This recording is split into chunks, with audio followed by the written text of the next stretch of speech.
This week on Quality Digest Live, we chat with Chad Keimel of Omnex Systems about integrating and standardizing your management systems. Plus, do you know how to keep your business safe? We'll find out when we come back.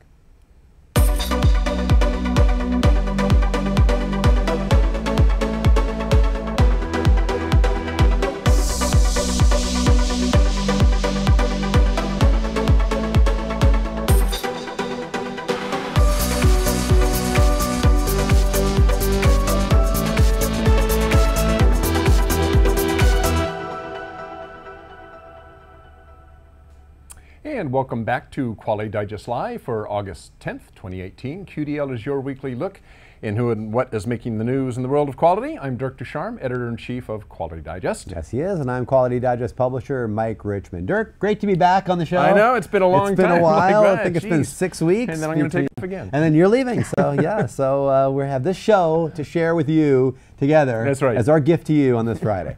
Well, we're going to start the show this week with a feel-good story about positive hiring developments within a key piece of the U.S. manufacturing sector. Lockheed Martin meets 1,800 employee hiring commitment, plans to add 400 more jobs in Fort Worth is the rather lengthy name of a news item that we linked out to in Wednesday's issue of the Quality Digest newsletter. Well, Lockheed Martin, of course, is a major aerospace and defense contractor, and it builds the multi-purpose F-35 fighter jet. In January of 2017, company chairperson, president and CEO Marilyn Hewson, I guess is her last name, committed to adding these jobs. And during a recent Made in America Day ceremony at the White House, Hewson announced that, in fact, the goal had been reached to add those jobs. 1,800 jobs, a lot of jobs. 1,800 jobs, a lot of jobs. Now, the F-35 program, for any of you who don't know, currently supports nearly 200,000 jobs in the United States, either directly or indirectly. And about 310 F-35s have already been delivered to date, most in the past year, and more than 3,000 eventually are going to see service. I think the planned service time is out to like 2070 on this jet. Okay. It's planned to have a long life. So over the span of that, there should be 3,000 jets that are going to be produced. Now, as production volume increases and Lockheed Martin implements cost-saving initiatives, costs have decreased significantly. In fact, F-35 unit costs have declined by more than 60% since the first production lot. That's a pretty fair amount of cutting there. The company also recently hosted a hiring event in Fort Worth, Texas, as alluded to in the title, and ultimately up to 400 new employees are going to be added to production teams as a result of that event. These include avionics technicians, milling machinists, low observable coders, structural assemblers, aircraft mechanics, field and service mechanics, and electrical assemblers. So pretty wide variety of production jobs there that are going to be added. So for more information, you can check out the story link below, right down there, or you can simply visit online, of course, at lockheedmartin.com. Good stuff being done there. It's a good feel-good story, adding a lot of jobs, going to be adding more, so that's good stuff. Oddly enough, it kind of ties into our next story, which also has to do with manufacturing in the United States. There was a great little interview with Jay Timmons. If you're not familiar with Jay Timmons, he is the president and CEO of NAM, the National Association of Manufacturers. And this article appeared in Industry Week a couple of weeks ago, in fact. The article was called "The Truth About Manufacturing," written by Travis Hesseman. But before we get into what Timmons is up to, I love the way Hesseman, the author, intros this piece. Listen to this. This is really great, I think. Hesseman writes, "Ask anyone outside the industry about the state of manufacturing in America, and they will tell you that it's long dead. Ask a politician the same question, and you'll likely get exactly the opposite response. Their eyes will glaze over in hope. They will talk about all the new jobs added in the last report, and they will talk about the hundreds of thousands of openings left to fill. They will conclude that manufacturing is healthy and well and on the rise." Well, the truth, as we all know if we work in this industry, and which Hesseman does point out, is the truth is actually somewhere in between. You know, the manufacturing is doing great in some sectors, it's not doing great in other sectors, it just kind of depends where you're at, right?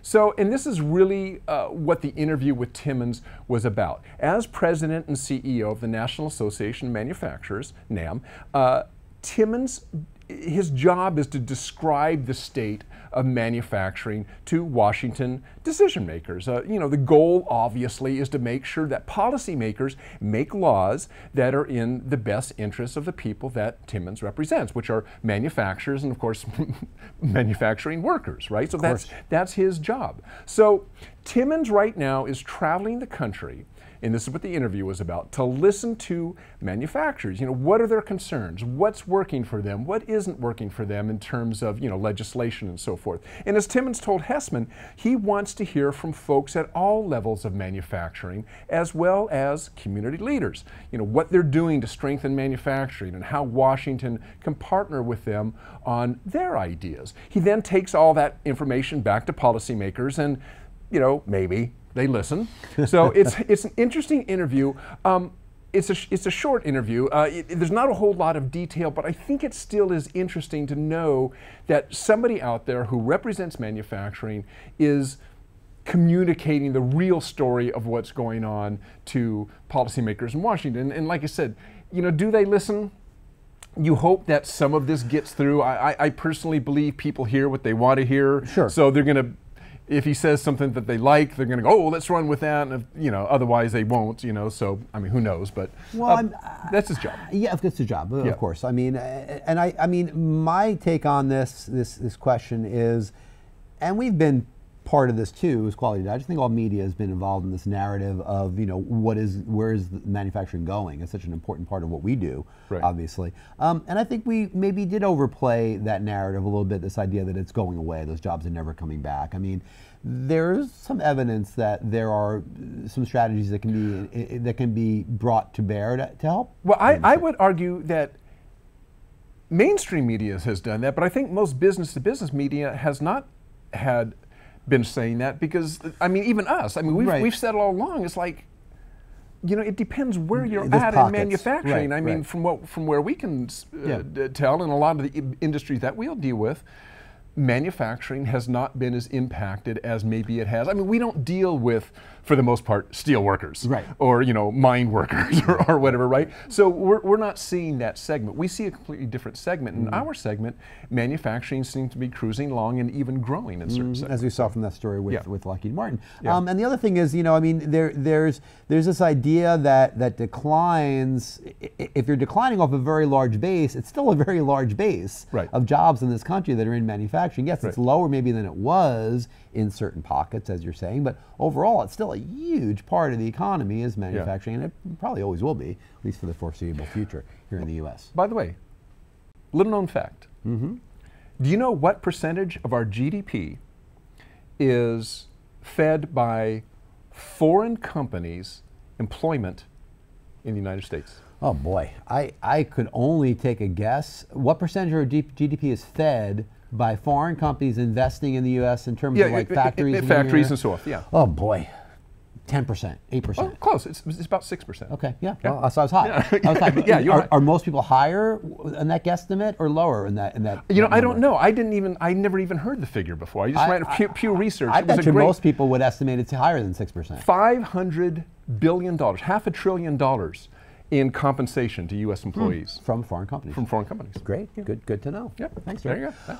All right, well, many of you out there are faced with the challenge of managing multiple management system standards, and that's really not a surprise, since it's increasingly a dictate for doing international business that organizations must be registered not only to ISO 9001 and ISO 14001, but, you know, a host of sector-specific standards as well. Makes some sense. The truth is that remaining in compliance with the requirements of these various standards is a challenge. I don't think anybody would debate that. For those seeking to derive the maximum value from their management systems, they first need to overcome the potential workflow bottlenecks generated from this very issue. And this sounds like something that you're facing, you and your company. Fear not, because we have just the man to help you out with some really good advice. He is the president of Omnex Systems, a well-respected auditor, auditing trainer, and a member of several ISO technical committees helping to develop management system standards. So, Chad Keimel, welcome back to Quality Digest Live. Thank you, Mike. Hi, Mike and Dirk. Hey, how are you doing? Great. Good. Well, Chad, you know, you have about as much experience as anyone, or probably more experience than most people, in standards development and implementation.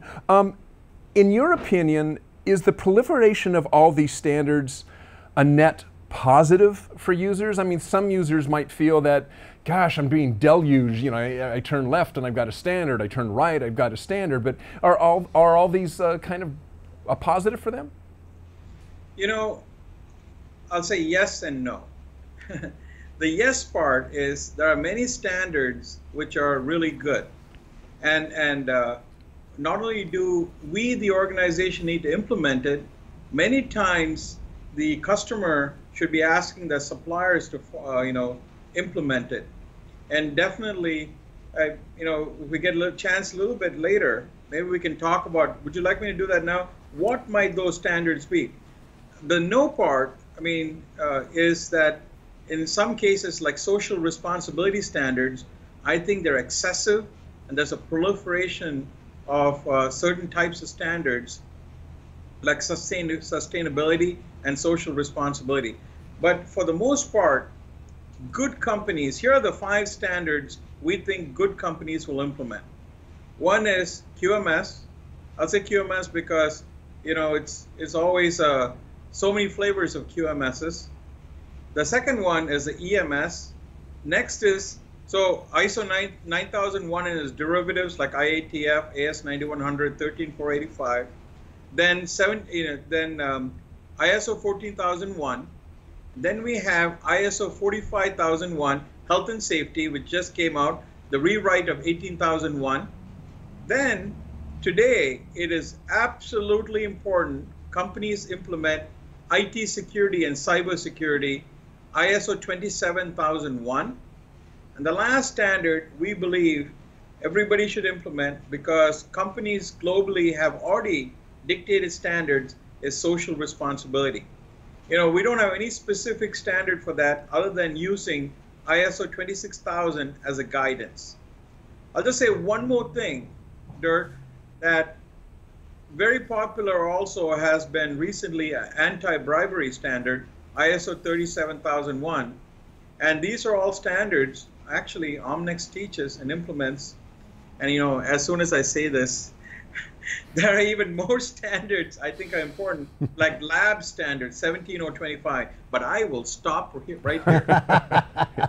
Well, it just Chad, goes on and on. It does. Well, this is the issue we're talking about. Well, and Chad, you wrote an article that we published earlier this week on this topic, and we're doing a webinar next week on this topic as well. So, kind of boil it down for us. What are some of the tactics that people can employ to help manage this overload and kind of work their way through it and get value out of these standards?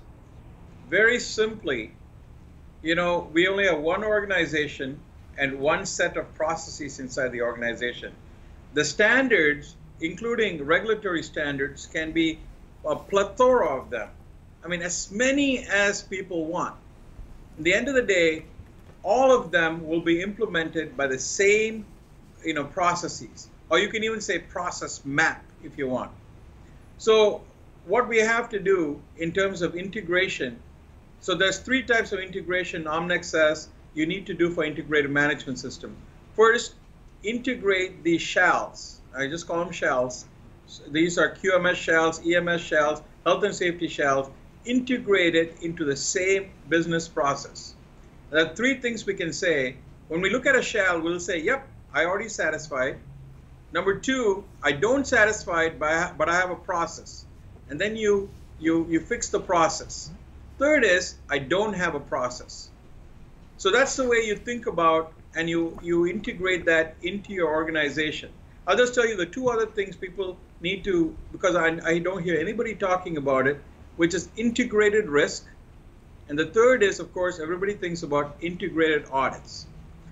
After saying that, many things people want to do immediately when they call me is they want to do integrated audits. And then I have to stop them and say, look, you cannot do integrated audits unless you have an integrated management system. I hope that makes sense. Well, and I would ask then, how do you know if your management systems, all of your management systems, are truly integrated?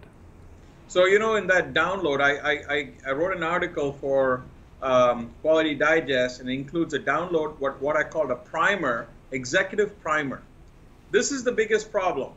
When top management turns and asks their people, do we have an integrated management system?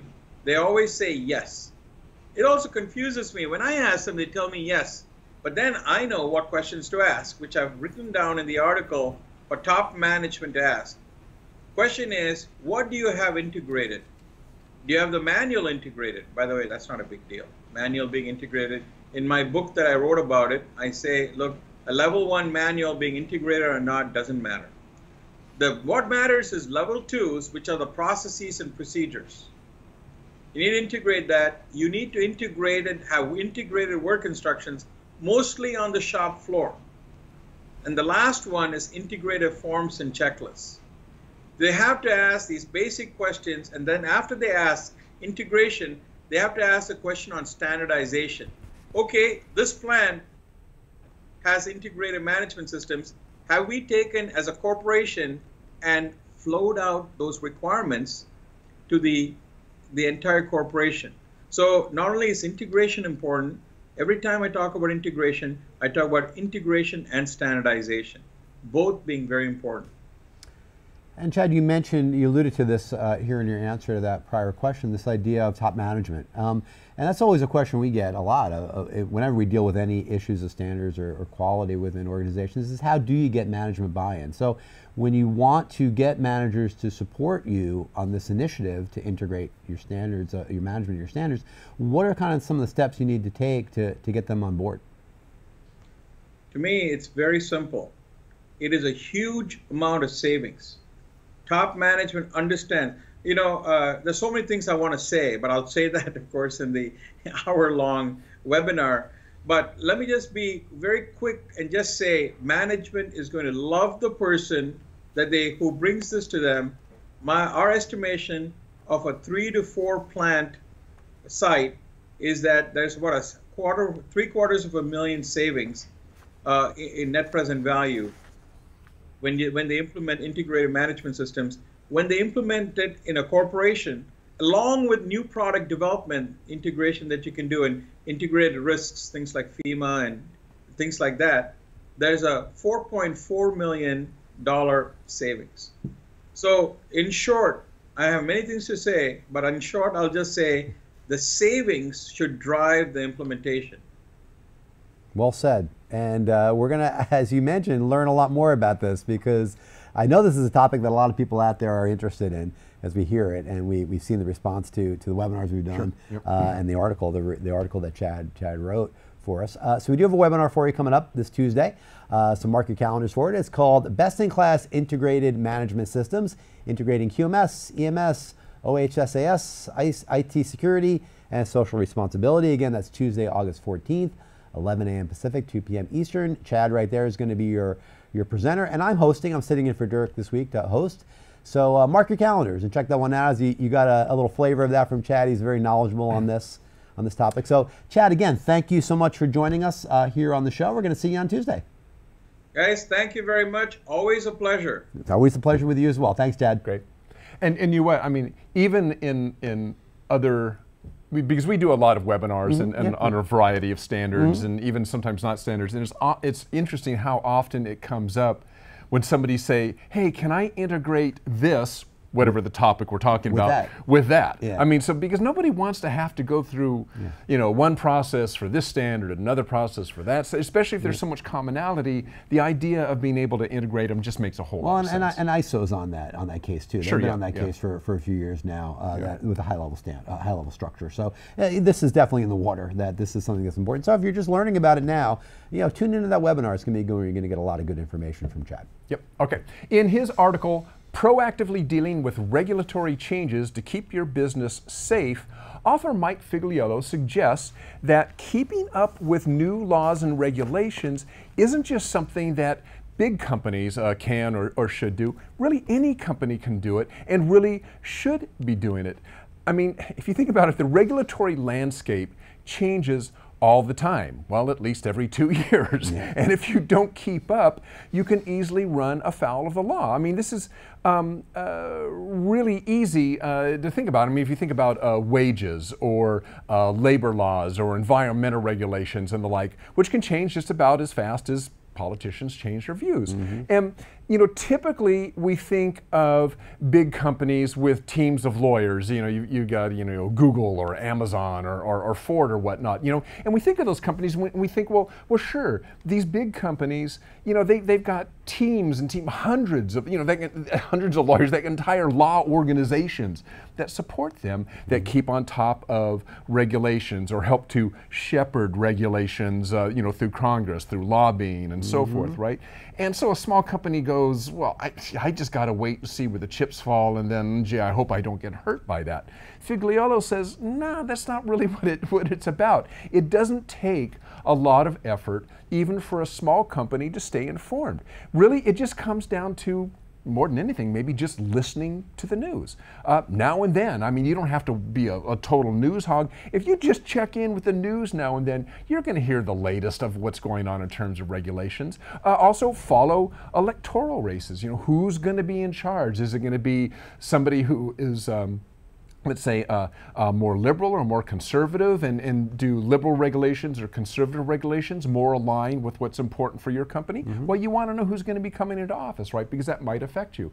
Landmark court cases, for instance, can also affect your business.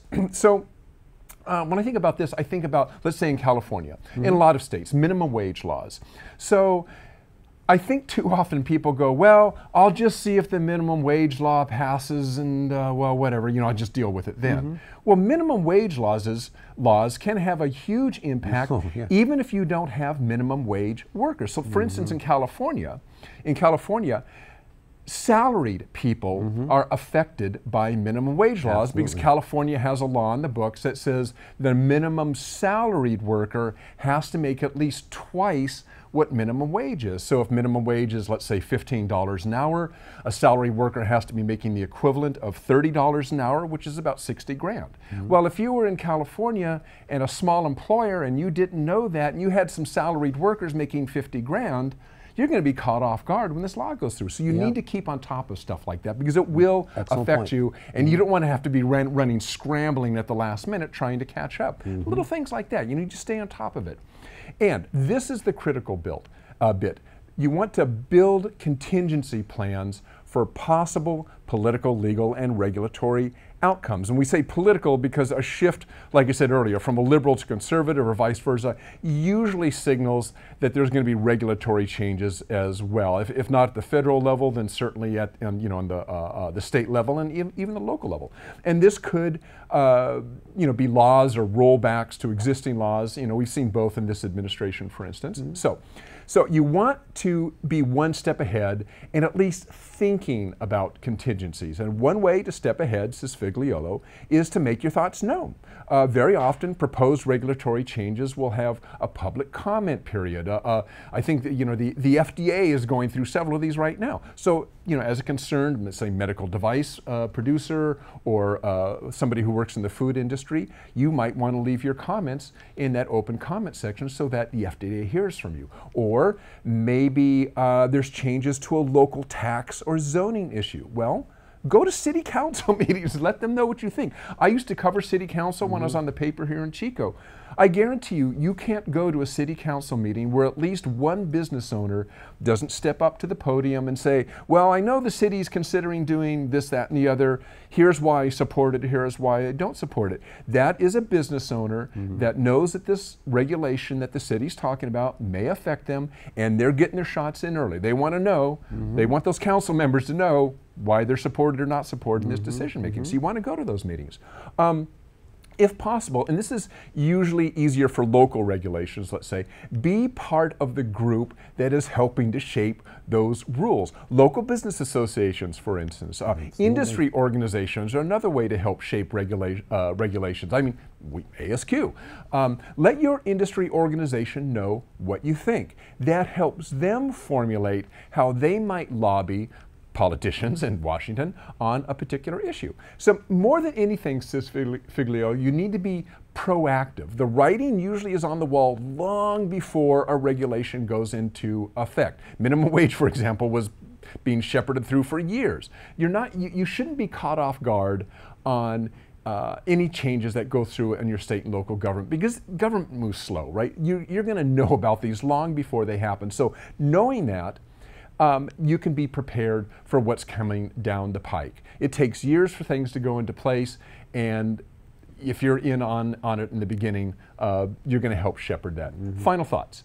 Even if you make no changes, almost always there is something to be gained about examining your operations and processes with an eye on how to handle contingencies. Even if these regulations don't go into place, it never hurts to review what you do in a business sense. It's like preparing for an ISO 9001 audit or an FDA audit. There is just value in there's value in preparation. And okay, a final thought. There's usually a reason, usually a good reason behind laws. You may think that a law is wrong-headed, and it may be, but usually the reason for the law is sound. With that in mind, your company addressing the reason behind laws being proposed is usually a good thing. I mean, people don't think about that. They think about, oh, this law sucks, you know, tariffs are awful, or this is awful, or minimum wage is awful. And you can disagree with the law, but there's usually a reason why people are looking at these, because there's a pain point somewhere that is trying to be addressed. That may not be the way to address it, but it's there, and it's important for your company to look at, okay, how are we addressing this pain point ourselves? What an excellent article from Figliolo. I mean, he always writes really good articles. And you did an excellent job, Dirk, of kind of breaking that down and boiling it down to really the key points of it. I mean, what I took away from that, firstly, is that these things are local. I mean, you say you can really leverage all this politics locally. is local. It's all local. It's all local. And so, I mean, but yeah, the city, even the county stuff, those regulations are the ones you really can impact with a small amount of dedicated citizens. So yeah, that's really important to do. You want to do it nationally if you can too, but the way you really can have impact for you locally is to do it in that level. And the other thing is, to me, this really is just risk management, like you're talking about. I mean, it really is it's just a SWOT analysis. It's the T element of the SWOT analysis, the threat axis of that, where you're looking at saying, well, this potentially is, you don't even want to maybe call it a threat, but it's potentially something that would change my business model enough that I need to be aware of it. And yet, being aware of it's never going to hurt. I mean, you may be aware of it, it may not pass, it may not go through, or it may go through in a modified format, or it may go through later, or you may be able to impact in some way the way that it goes through. So all those things are important to be aware of what's going on. I think it's really just being a good, conscientious business owner, a good citizen, and I think it's important stuff. So good job. Get involved. Good job. Get involved. Good job, Dirk. Good job with that story. All right. Well, we have a little time. We have a few minutes for our off script. So I'm going to do an off script for you, Dirk. It's been a while. It's been a little while. And we're not going to have a chance to do it for a while because you're heading off on vacation. That's right. Hi to Scotland. You're heading off on vacation to the land of bagpipes, haggis, and kilts. Zimbabwe. Isn't it Zimbabwe? It's Zimbabwe. You're going? No, it's Scotland. It's Scotland. Come on, you saw it already. Oh yeah. Wasn't this your wedding? We got a Piper Dune here. Piper Dune. That was your wedding, wasn't it? That was my wedding. I thought that was. I remember that. Right. Well, all right. So you're going to Scotland, as we know. So I want to talk to you about different cultures. You've traveled a lot. You traveled a lot more than I have to various places in the world. So when you travel, what do you notice as an individual, as a quality professional? I mean, what are the things that you notice in terms of the different ways that different folks have of doing things that we just do normally ourselves in certain ways here? I mean, and how do you think that applies to elements of what we do, performance excellence, improvement, quality?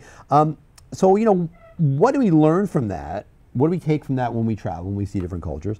And maybe not even nationally, but what do we do when we see different companies that we work with, what their cultures are like, our partners or our suppliers? Or even within a company, different departments in our company, the different cultures, because they can all have their own little spins on how the culture flows. Basically, what do you get when you go to a different environment and you're looking and learning? What do you try to take from that? Wow, I've never thought about that. I don't think I actively thought about it, but I do know that both coming back and talking about, let's say, you know, a trip to another country, or coming back, you know, from a trip to a company. Yeah. That very often it does come up in discussion. Did you see how they did this, or did you see how they did that?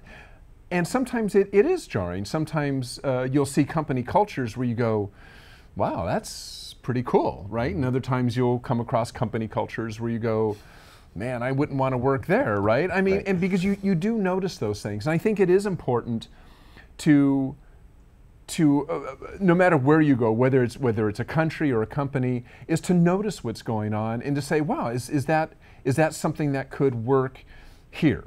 And by here, that could mean in our country, or is that something that could work at our company? I mean, what did I like about that corporate culture that I saw at this organization? What's going on there that I think is really cool? What vibe am I picking up from the employees? Because I'll tell you, some companies, the vibe from the employees is just like, wow, this may be a awesome place to work because everybody seems to love their job. Everybody seems to cooperate, on and on. You're going, what are they doing right? Mm-hmm. And sometimes it makes me think about that. It's like, what's the secret sauce they got going there? Because, man, this seems like a happy group of people. Right. Mostly Canadians. That's Scott's people, people from Scotland. Yeah, because I think that you're right. I think that you go, or even go to a trade show. I mean, I go to, like, we're going to IMTS next month. I mean, you go to a trade show and you walk along the different booths and you just see the way that various vendors present what they're doing, and you take ideas from that. And like you say, sometimes you look at it, you say, oh, well, that's maybe not for us, or maybe we need to be thinking about something like this. The ideas that you can generate from that are really important. To me, culture has become such a this buzzword, and it almost has become so prevalent that it's almost dismissed. But to me, it's really important to keep on bringing it back to culture, because it really is a foundational principle of what it means to be excellent. To have performance excellence and quality in everything you do it starts with a culture, and it's top down and it's bottom up too. But many times in a country, it starts from the executive president or the prime minister or whatever it may be, and in a company it starts with the CEO, the COO, and those folks. So I mean, you need to be mindful, I think you're right, of what you're seeing, and try to bring it home if you can.